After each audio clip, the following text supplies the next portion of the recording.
Assalamualaikum warahmatullahi wabarakatuh. Perkenalkan, kami dari kelompok 9 akan mempresentasikan terkait Managing System Implementation. Dengan anggota kelompok, saya sendiri Maing Eva Mahendra, dan dua rekan saya yaitu yang pertama, Kofifa Afiza dan Wahyu Sidik. Untuk penjelasan pertama akan dijelaskan oleh Kofifa. Kepada Kofifa, disilahkan. Baiklah, yang pertama saya akan menjelaskan mengenai introduction dari Managing System Implementation. Spesifikasi desain sistem berfungsi sebagai blueprint untuk membangun sistem baru. Jadi, untuk tugas awalnya adalah pengembangan aplikasi sebelum terjadinya perubahan. Sistem dapat diuji dan didokumentasikan dengan hati-hati. Pengguna harus dilatih dan data yang ada harus dikonversi, lalu melakukan evaluasi formal dari hasil pengujian dan hasilnya tersebut dijadikan sebagai laporan akhir kepada manajemen. Selanjutnya yaitu ada jaminan kualitas perangkat lunak. Jadi jaminan kualitas perangkat lunak ini terbagi menjadi dua. Yang pertama ada rekayasa perangkat lunak. Rekayasa perangkat lunak adalah aplikasi disiplin dengan prinsip ASI kompleks dan juga aplikasi ini berumur panjang. Aplikasi ini adalah campuran dari orang, proses, dan teknologi. Rekayasa perangkat lunak lebih luas dari sekedar pengembangannya. Ada 5 bidang kegiatan teknis pada rekayasa perangkat lunak. Yang pertama yaitu ada persyaratan, desain, konstruksi pengujian, pemeliharaan, dan yang terakhir ada evolusi. Dan hal ini didukung oleh kegiatan non-teknis juga seperti estimasi biaya dan tenaga kerja. Selanjutnya, yaitu ada Software Engineering Institute atau disingkat dengan SEI, adalah pemimpin dalam rekayasa perangkat lunak dan provides standar kualitas dan prosedur yang disarankan untuk pengembangan perangkat lunak. SEI ini merancang perangkat lunak dan mencapai standar pengembangannya. Yang pertama, hasil rancangan dari SEI yaitu ada CMM atau Capability Maturity Model. CMM sendiri memiliki tujuan untuk meningkatkan kualitas perangkat lunak, mengurangi waktu pengembangan, dan juga memotong biaya. Ada 5 kematangan yang terdapat pada CMM. Yang pertama ada inisial, yang kedua dapat diulang, yang ketiga ditetapkan, yang keempat dikelola, dan yang kelima pengoptimalan. Untuk rancangan SSI yang kedua ada CMMI. Jadi CMMI ini adalah mengintegrasikan pengembangan perangkat lunak dan sistem ke dalam kerangka kerja yang jauh lebih besar. CMMI ini melacak proses organisasi menggunakan 5 tingkat kematangan.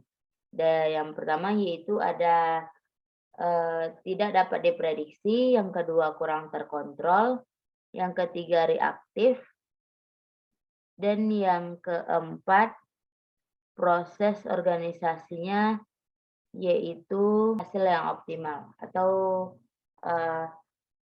perbaikan proses. Selanjutnya yaitu yang kedua ada organisasi internasional untuk standarisasi atau ISO. Pada tahun 2014, ISO memperbaharui seperangkat pedoman yang disebut dengan ISO 9003 pada tahun 2014 yang menyediakan kerangka jaminan kualitas untuk pengembangan dan perangkat lunak dari pemasok dan menggunakan pedoman ISO untuk pengembangan perangkat lunak internal guna memastikan bahwa nilai hasil akhir memenuhi standar ISO. Selanjutnya yaitu ada tinjauan pengembangan aplikasi. Jadi pengembangan aplikasi ini adalah proses membangun program dan modul kode yang berfungsi sebagai blok bangunan sistema informasi. Yang pertama ada tinjau desain sistem. Jadi pada bagian ini akan sangat membantu untuk meninjau tugas-tugas yang terlibat dalam pembuatan desain sistem. Yang kedua yaitu ada pengembangan data. Tugas pengembangan data ini yaitu membangun perencanaan yang matang setelah strategi keseluruhan ditetapkan. Jadi pada pengembangan data terdapat dua metode, yaitu yang pertama ada metode tradisional. Metode ini terdiri dari kode program terkait yang diorganisasikan ke dalam unit-unit kecil yang mudah dipahami dan dipelihara. Setelah modul dikembangkan dan diuji secara individual, lebih banyak pengujian dilakukan bersama dengan dokumentasi menyeluruh dari seluruh sistem. Yang kedua ada metode Agile, yaitu metode ini terjadi karena komunikasi dan kolaborasi yang intens dan akan dimulai antara tim IT dan pengguna atau pelanggan. Tujuan dari metode ini adalah untuk membuat sistem melalui iteratif dari perencanaan, perancangan, pengkodean, dan pengujian. Selanjutnya yaitu ada alat pengembangan sistem. Pada bagian ini, setiap pendekatan pengembangan sistem memiliki seperangkat alatnya sendiri yang telah bekerja dengan baik untuk metode tersebut. Misalnya, pengembangan terstruktur sangat bergantung pada DFD dan bagan struktur. Metode berorientasi objek menggunakan berbagai diagram Unified Modeling Language atau UML, termasuk diagram use case, class, sequence, dan transisi. Dan metode tangkap cenderung menggunakan spiral atau model berulang lainnya.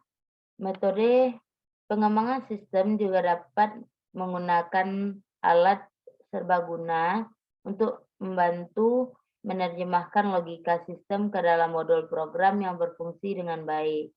Alat generik ini termasuk di diagram hubungan intensitas, diagram alur, kode semu, dan tabel keputusan. Yang ketiga ada manajemen proyek. Manajemen proyek ini sangat penting. Pengguna dan manajer menantikan sistem baru yang sangat penting untuk menetapkan jadwal yang realitas serta memenuhi tenggat waktu proyek, mengendalikan biaya, dan memelihara kualitas. Untuk mencapai tujuan ini, analisis sistem atau manajer proyek harus menggunakan alat dan teknis manajemen yaitu perangkat lunak. Manajemen proyek untuk memantau dan mengendalikan upaya pembangunan. Yang keempat ada pengembangan aplikasi terstruktur. Yang pertama yaitu ada bagan struktur. Bagan struktur menunjukkan modul program dan hubungan di antara mereka. Yang pertama ada modul, yaitu sebuah persegi panjang yang mewakili modul seperti gambar di samping. Garis vertikal persegi panjang menunjukkan bahwa modul 1 dan 3 adalah perpustakaan modul. Modul perpustakaan adalah kode yang dapat digunakan kembali yang dapat dipanggil lebih dari satu titik dalam grafik tersebut. Yang kedua ada pasangan data. Pasangan data yaitu adalah panah dengan lingkaran kosong mewakili pasangan data. Pasangan data menunjukkan data yang dilewatkan satu modul ke modul lainnya. Yang ketiga yaitu ada control couple, yaitu panah dengan lingkaran yang penuh mewakili pasangan kontrol. Pasangan kontrol menunjukkan pesan juga disebut sebagai bendera status yang dikirim satu modul ke modul lainnya, seperti pada gambar di samping. Yang keempat ada kondisi. Jadi kondisi ini yaitu adalah garis dengan berlian di salah satu ujungnya mewakili suatu kondisi. Garis kondisi menunjukkan bahwa modul kontrol menentukan modul bawahan mana yang akan difokus tergantung pada kondisi tertentu. Diagram ini menunjukkan modul kontrol yang memacu 3 bawahan.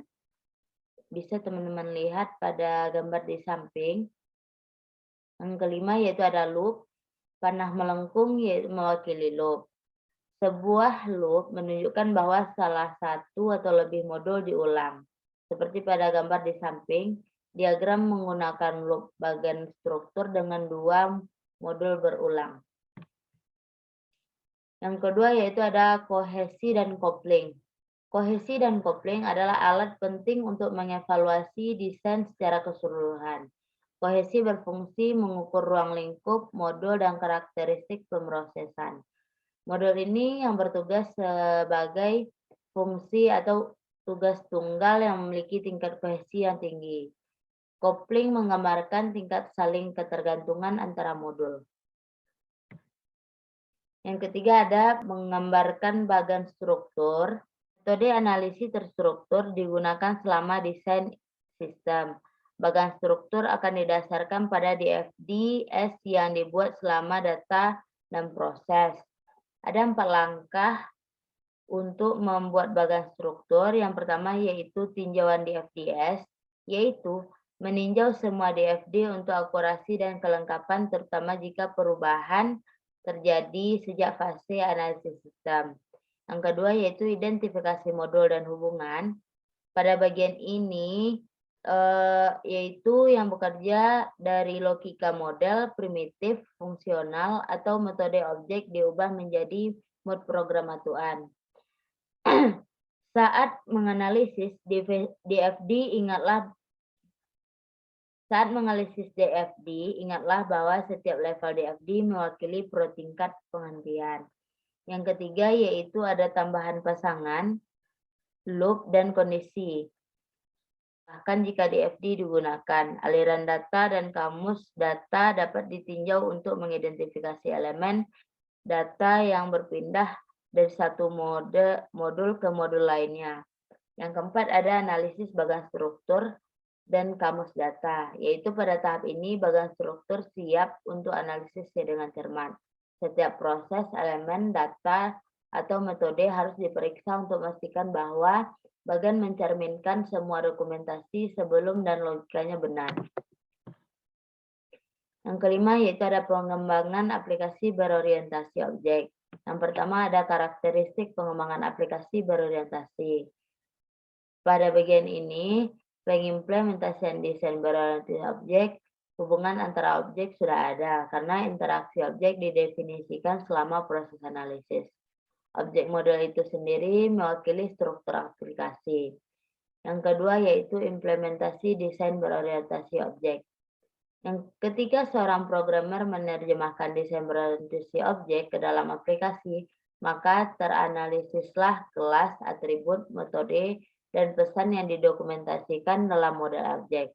Selama proses programmer merevisi dan membuat pembaruan yang diperlukan untuk diagram kelas, diagram urutan, dan diagram transisi status, dan diagram aktivitas, tujuan utama programan yaitu menerjemahkan metode objek ke dalam modul kode pemrograman dan menentukan peristiwa atau pesan apa yang akan memicu eksekusi setiap modul. Yang ketiga yaitu ada kohesi dan kopling berorientasi objek. Pada bagian ini, prinsip kohesi dan kopling juga berlaku pada pengembangan aplikasi berorientasi objek.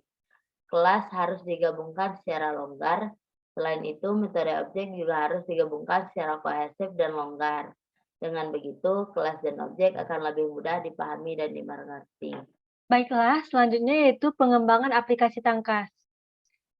Pengembangan ini memiliki banyak langkah yang ditemukan dalam pengembangan tradisional, tetapi menggunakan proses yang sangat berulang.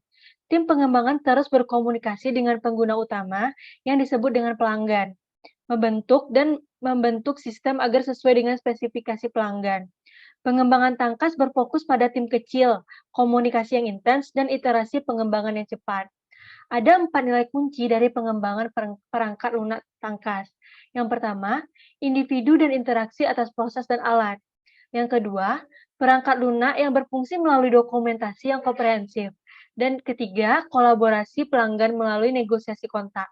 Serta yang keempat, menanggapi perubahan mengikuti rencana. Selanjutnya, pemrograman ekstrim atau XP.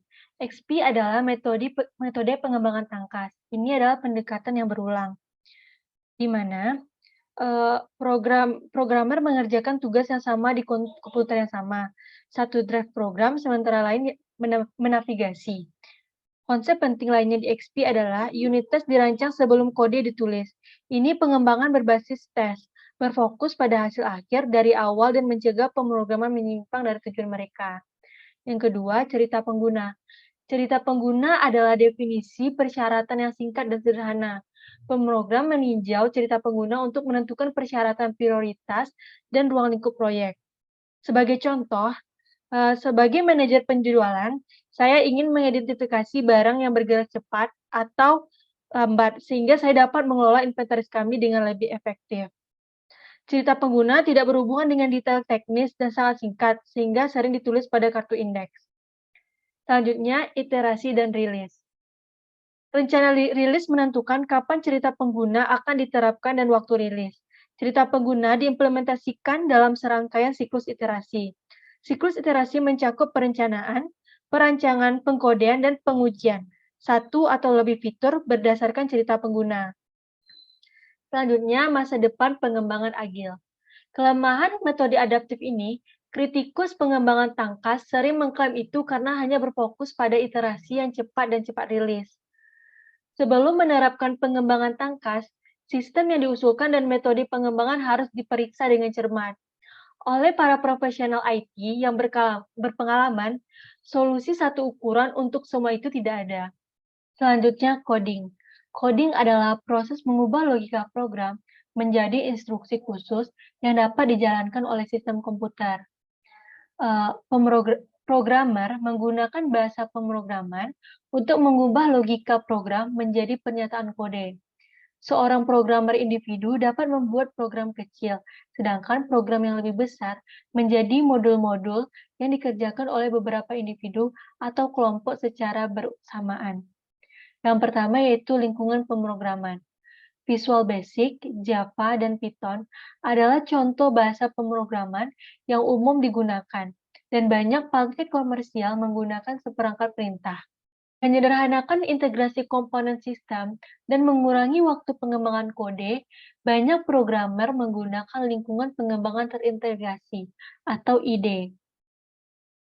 IDE bisa membuat lebih mudah untuk memprogram produk perangkat lunak interaktif dengan menyediakan alat bawaan dan fitur lanjutan, seperti deteksi kesalahan waktu nyata, petunjuk sintaks, kode yang disorot, browser keras, dan kontrol versi.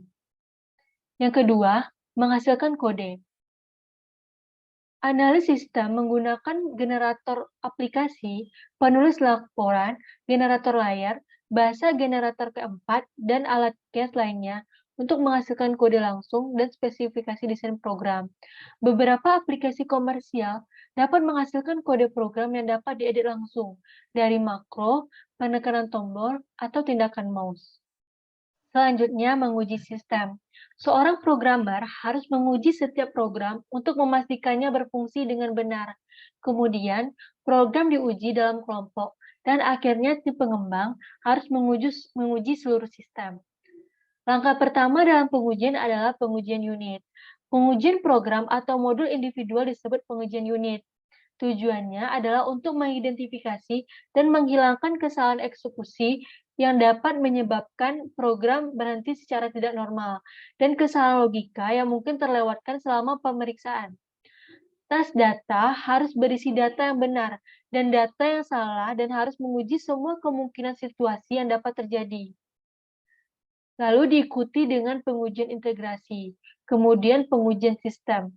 Pengujian sistem dilakukan yang melibatkan keseluruhan sistem informasi, seperti yang ditunjukkan pada gambar di samping. Pengujian sistem mencakup semua kemungkinan situasi, pemrosesan, dan dimaksudkan untuk meyakinkan pengguna, pengembang, dan manajer bahwa program memenuhi semua spesifikasi dan bahwa semua fitur yang diperlukan telah disertakan. Terlepas dari bagaimana semua dikembangkan, pengujian sistem memiliki tujuan utama, yaitu melakukan tes akhir dari semua program, memeriksa bahwa sistem menangani semua data input dengan baik, memastikan bahwa staf IT memiliki dokumentasi dan instruksi yang diperlukan untuk mengoperasikan sistem dengan benar, dan bahwa kemampuan backup dan restart sistem memadai. Menunjukkan bahwa pengguna dapat berinteraksi dengan sistem dengan sukses, memeriksa bahwa semua komponen sistem terintegrasi dengan benar, dan situasi pemrosesan aktual akan ditangani dengan benar. Kemudian, mengkonfirmasi bahwa sistem informasi dapat menangani volume data yang diprediksi secara tepat waktu dan efisien. Selanjutnya, persetujuan manajemen. Setelah pengujian sistem selesai, hasilnya disajikan kepada manajemen. Hasil pengujian harus dijelaskan, status semua dokumentasi yang diperlukan diperbarui, dan masukan dari pengguna yang berpartisipasi dalam pengujian sistem dirangkum. Jadwal waktu yang terperinci, perkiraan biaya, dan persyaratan staf untuk membuat sistem beroperasi penuh juga harus disediakan. Jika pengujian sistem tidak menghasilkan masalah teknis, ekonomis, atau operasional, manajemen menentukan jadwal untuk instalasi dan evaluasi sistem. Selanjutnya, pemasangan dan evaluasi sistem. Pengguna harus telah dikonsultasikan pada setiap tahap pengembangan sistem. Program harus telah dikembangkan dan diuji secara individual dan dalam kelompok, dan sebagai sistem yang lengkap. Dokumentasi yang diperlukan telah disiapkan dan diperiksa keakuratannya, termasuk materi pendukung untuk staf dan pengguna IT. Terdapat langkah-langkah sebelum melakukan pemasangan dan evaluasi sistem. Di antaranya yaitu, yang pertama, kita harus menyiapkan lingkungan operasional dan pengujian yang terpisah. Yang kedua, memberikan pelatihan bagi pengguna, manajemen, dan staf IT. Yang ketiga, melakukan konversi data dan pergantian sistem. Yang keempat, melakukan evaluasi pasca implementasi sistem. Dan yang kelima, menyajikan laporan akhir kepada manajemen. Baiklah, selanjutnya akan dijelaskan oleh Wahyu. Selanjutnya berkaitan dengan operasi dan uji lingkungan. Lingkungan atau platform merupakan kombinasi spesifik dari perangkat keras dan perangkat lunak. Lingkungan untuk operasi sistem yang sebenarnya disebut lingkungan operasional, sedangkan lingkungan yang dianalisis dan yang digunakan programmer untuk mengembangkan dan memelihara program disebut lingkungan pengujian. Lingkungan operasional mencakup konfigurasi dan perangkat keras dan perangkat lunak, utilitas sistem, sumber daya telekomunikasi, dan komponen lain yang mungkin mempengaruhi kinerja sistem. Sedangkan lingkungan pengujian meliputi salinan semua program, prosedur, dan file data pengujian. Akses ke lingkungan operasional dibatasi untuk pengguna dan harus dikontrol dengan ketat. Analisis sistem, dan pemrograman tidak boleh memiliki akses ke lingkungan operasional kecuali untuk memperbaiki masalah sistem atau untuk membuat modifikasi atau untuk melakukan peningkatan resmi berkaitan dengan sistem. Telah digambarkan di samping ini, staf TI di sebelah kiri berkaitan dengan lingkungan pengujian, dan yang sebelah kanan merupakan lingkungan operasional yang dimanfaatkan oleh pengguna gitu. Akses ke lingkungan pengujian terbatas untuk staf TI, sedangkan akses untuk lingkungan operasional dibatasi kepada pengguna. Selanjutnya berkaitan dengan pelatihan. Tidak ada sistem yang perlu saya jelaskan terlebih dahulu. Tidak ada sistem yang bisa berhasil tanpa pelatihan yang tepat. Apakah itu melibatkan perangkat lunak, perangkat keras, maupun manufaktur. Sistem informasi yang sukses membutuhkan pelatihan bagi penggunanya. Terdapat 6 hal yang akan saya jelaskan berkaitan dengan pelatihan. Yang pertama, rencana pelatihan. Sebuah rencana harus dipertimbangkan di awal proses pengembangan sistem. Ketika sistem diterapkan, penting untuk memberikan pelatihan tepat untuk orang yang tepat dan waktu yang tepat. Terdapat 3 kelompok utama untuk pelatihan. Di antaranya adalah pengguna, manajer, dan staf TI. Manajer membutuhkan tinjauan sistem untuk memastikan bahwa pengguna dilatih dengan benar dan menggunakan sistem dengan benar. Sedangkan pengguna perlu tahu bagaimana melakukan fungsi pekerjaan sehari-hari mereka. Sedangkan untuk staf TI mungkin paling membutuhkan informasi untuk mendukung sistem baru selanjutnya. Mereka harus memiliki pemahaman yang jelas berkaitan dengan bagaimana sistem berfungsi, bagaimana mendukung keputusan bisnis, dan keterampilan dalam penggunaan sistem. Selain tujuan identifikasi, bagaimana perusahaan akan memberikan pelatihan harus ditentukan. Pilihan utamanya adalah mendapatkan pelatihan dari vendor, perusahaan pelatihan luar, menggunakan staf TI, dan sumber daya internal lainnya. Yang kedua berkaitan dengan pelatihan dari vendor.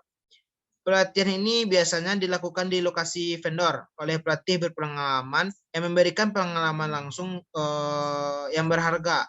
Jika banyak yang membutuhkan pelatihan, maka kelas bisa diadakan di lokasi perusahaan. Pelatih dari vendor sering memberikan pengembalian uang kepada peserta terbaik karena berfokus pada produk yang dikembangkan vendor tersebut. Ruang lingkup pelatihan vendor bagaimana biasanya terbatas pada versi standar perangkat lunak atau perangkat keras vendor. Pelatihan vendor mungkin harus dilengkapi dengan pelatihan internal terutama jika staf TI menyesuaikan paket vendornya. Lanjut berkaitan dengan webinar, podcast, dan tutorial. Yang pertama saya akan menjelaskan berkaitan webinar.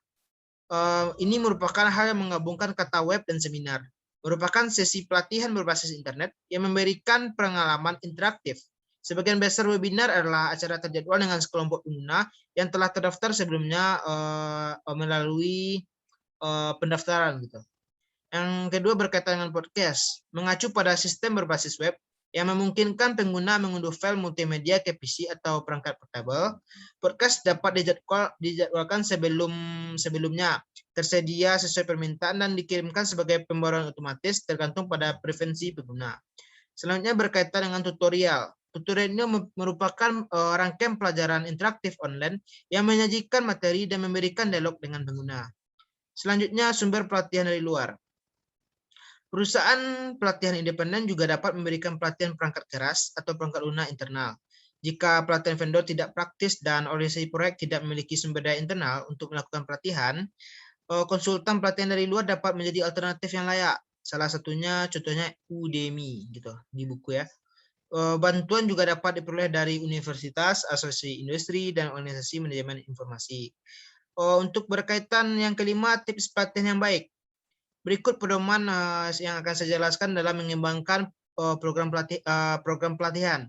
Yang pertama, bagi orang yang di beberapa kelompok dengan program latihan terpisah untuk kelompok yang berbeda, pelatihan kelompok membuat penggunaan waktu dan fasilitas pelatihan paling efisien. Selanjutnya, pilih tempat yang paling efektif untuk melakukan pelatihan. Pelatihan karyawan di lokasi perusahaan memiliki banyak keuntungan ya. Yang ketiga, menyediakan pembelajaran dengan mendengar, melihat, dan melakukan, sehingga karyawan dapat memperoleh pelatihan dengan baik sesuai dengan cara mudah karyawan dalam menerima materi pelatihan tersebut. Yang keempat, mengandalkan peserta pelatihan sebelumnya. Setelah satu kelompok sudah, mungkin mereka akan memberikan pelajaran kepada rekannya. Terkadang orang akan pintar jika akan baik menerima jika temannya yang mengajarkan atau orang yang udah diajarkan terlebih dahulu yang mengajarkan mereka. Yang selanjutnya berkaitan dengan pelatihan interaktif yang terakhir ya. Pelatihan yang interaktif ini merupakan pelatihan yang efektif, serba cepat dan berbasis multimedia. Hal tersebut berhubungan dengan pelatihan online dan tutorial. Sistem pelatihan online yang canggih dapat menawarkan sesi interaktif, di mana pengguna dapat melakukan tugas bagian referensi yang merangkum semua opsi perintah, daftar semua kemungkinan pesan, kesalahan, dan tindakan apa yang harus diambil pengguna ketika masalah muncul. Ketika pelatihan selesai, banyak organisasi melakukan tes skala penuh atau simulasi yang merupakan gladi bersih untuk penggunaan oleh staf TI. Selanjutnya saya akan menjelaskan berkaitan dengan data konversi. Konversi data merupakan bagian penting dari proses instalasi sistem. Data konversi merupakan data yang ada dimuat ke dalam sistem yang baru. Tergantung pada sistemnya, konversi data dapat dilakukan sebelum, selama, sesudah lingkungan operasi selesai. Rencana konversi data harus dikembangkan sedini mungkin, dan proses konversi harus diuji ketika lingkungan pengujian dikembangkan. Terdapat dua hal penting yang harus dijelaskan berkaitan dengan data konversi. Di antara yang pertama itu strategi konversi data. Ketika sistem baru menggantikan sistem yang ada, proses konversi data harus otomatis. Jika memungkinkan ya harus otomatis. Sistem lama mungkin harus mampu mengekspor data dalam format yang dapat diterima oleh sistem baru atau dalam format standar gitu. Jika format standar tidak tersedia, program untuk mengekstrak data dan mengubahnya ke format yang dapat diterima harus dikembangkan. Konversi data jauh lebih sulit ketika sistem baru menggantikan sistem manual, karena semua data tersebut harus diinputkan secara manual, kecuali dapat dipindai. Selanjutnya berkaitan dengan keamanan konversi data dan kontrol. Kontrol input yang ketat harus dipertahankan selama proses konversi. Ketika data sangat rentan, langkah-langkah pengendalian harus dan operasional untuk melindungi. Sangat rentan kan? Langkah-langkah pengendalian harus ada dan operasional untuk melindungi data dari akses yang tidak sah, untuk membantu mencegah input yang salah. Bahkan dengan konversi data dan kontrol input yang cermat, beberapa kesalahan akan terjadi. Sebagian organisasi mengharuskan pengguna mengkonversi, memverifikasi semua data, memperbaiki semua kesalahan, menyediakan setiap item data yang hilang selama konversi. Meskipun prosesnya bisa memakan waktu yang mahal, sistem yang baru harus diisi dengan data yang akurat dan bebas dari kesalahan. Selanjutnya, saya akan menjelaskan berkaitan dengan pergantian sistem. Pergantian sistem merupakan proses menempatkan sistem informasi baru secara online dan menghentikan sistem yang lama. Pergantian bisa cepat atau lambat, tergantung pada metode yang kita gunakan. Terdapat 4 metode dalam pergantian sistem. Yang pertama adalah peralihan langsung atau metode langsung. Peralihan langsung merupakan pendekatan yang menyebabkan peralihan dari sistem lama ke sistem baru segera terjadi ketika sistem baru mulai dioperasi. Peralihan langsung biasanya merupakan metode peralihan yang paling murah karena kelompok TI harus mengoperasikan dan memelihara hanya satu sistem pada satu waktu. Namun, peralihan langsung melibatkan lebih banyak risiko daripada metode peralihan lainnya. Perusahaan sering memilih metode peralihan langsung untuk menerapkan paket perangkat lunak komersil karena mereka merasa lebih sedikit risiko yang kegagalan sistemnya. Yang kedua, operasi paralel atau metode paralel. Operasi paralel merupakan operasi changeover, mengharuskan sistem informasi lama dan baru beroperasi sepenuhnya untuk periode tertentu. Data dimasukkan ke dalam kedua sistem dan keluaran yang dihasilkan oleh sistem baru dibandingkan dengan keluaran yang setara dari sistem lama. Ketika pengguna, manajer, dan staf TI puas bahwa sistem baru beroperasi dengan benar, sistem lama akan dihentikan. Keuntungan yang paling jelas dari operasi paralel adalah risiko yang paling rendah. Jika sistem baru tidak bekerja dengan benar, perusahaan dapat menggunakan sistem yang lama sebagai cadangan sampai dilakukan perubahan yang sesuai nantinya.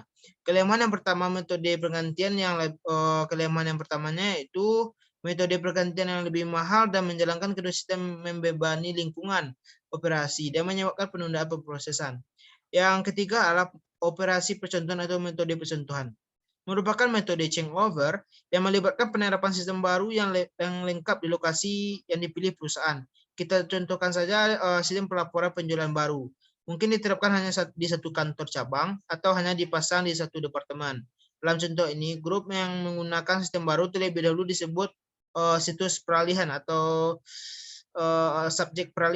objek peralihan. Setelah sistem baru terbukti berhasil di lokasi percontohan, sistem tersebut akan diterapkan di seluruh organisasi. Biasanya menggunakan metode peralihan langsung. Oleh karena itu, operasi percontohan disebut merupakan kombinasi dari operasi paralel dan operasi langsung. Yang terakhir, metode bertahap. Operasi bertahap merupakan metode changeover yang memungkinkan sistem baru untuk diterapkan secara bertahap. Kita contohkan alih-alih menerapkan sistem manufaktur sekaligus, subsistem manajer dipasang terlebih dahulu, kemudian subsistem kontrol produksi, kemudian subsistem biasa biaya pekerjaan, dan seterusnya. Setiap subsistem bisa menggunakan salah satu dari 3 metode changeover lainnya. Keunggulannya yaitu risiko kesalahan atau kegagalan terbatas pada modul yang diterapkan saja. Kerugiannya membutuhkan biaya yang besar dari operasi percontohan. Yang terakhir, saya akan menjelaskan berkaitan dengan pasca implementasi sistem. Setiap kali sistem baru beroperasi, terdapat 2 tambahan tugas yang harus dilakukan. Yang pertama, menyiapkan evaluasi pasca implementasi. Merupakan tindakan menilai kualitas keseluruhan dari informasi sistem. Evaluasi tipikal mencakup umpan balik dari bidang berikut.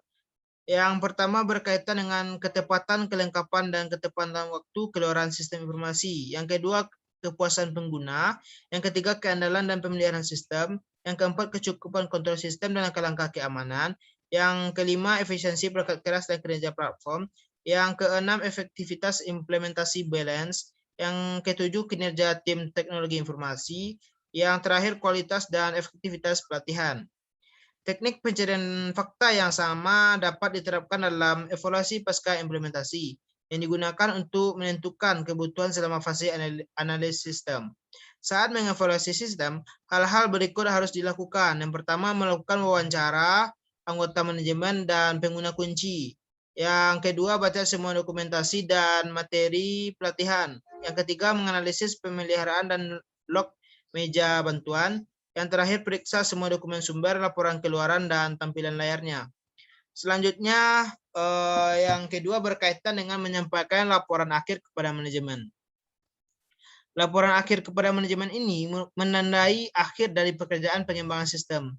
Laporan-laporan ini harus mencakup hal-hal berikut. Yang pertama, versi final dari semua dokumentasi sistem. Yang kedua, modifikasi dan peningkatan yang direncanakan pada sistem yang telah diidentifikasi. Yang ketiga, rekap semua biaya dan jadwal pengembangan sistem. Yang keempat, perbandingan biaya jadwal pengembangan sistem. Yang terakhir, evaluasi pasca implementasi jika telah dilakukan. Mungkin sekian dari saya, dikembalikan kepada moderator. Baiklah, sekian presentasi dari kelompok kami. Mohon maaf bila ada kesalahan. Terima kasih atas perhatian. Kami tutup dengan Assalamualaikum warahmatullahi wabarakatuh.